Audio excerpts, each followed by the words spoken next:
सुन रहल छी बिट्टू मलंगिया एंटरटेनमेंट के मिक्सिंग मणिशंकर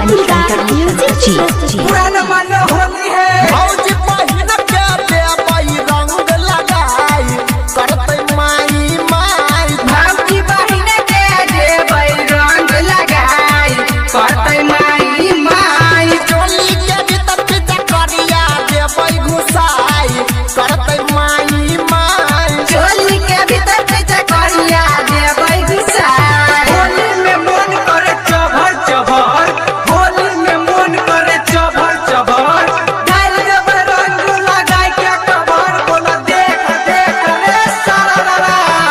होली है डीजे बिट्टू मलंगिया डीजे मणिशंकर मधुबनी लाला काया वीर लटे रंगबै दुनु गलिया रंगबै दुनु गलिया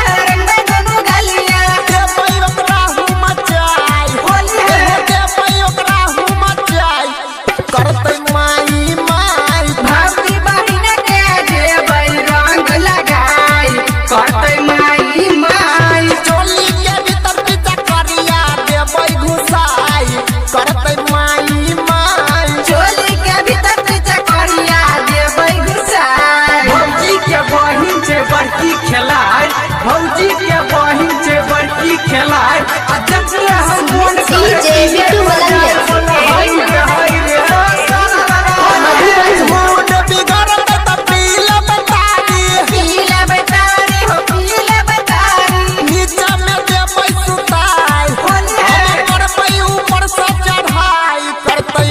माई माई भौजी बहिन के देबई रंग लगाई करतै माई माई चोली के भीतर पीछा करिया देबई घुसाई करतै माई माई चोली के भीतर पीछा करिया देबई घुसाई भौजी के बहिन छे छोटे छोटे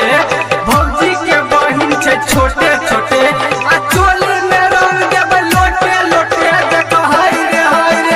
सारा भौजी है डीजे बिट्टू मलंगिया मधुबनी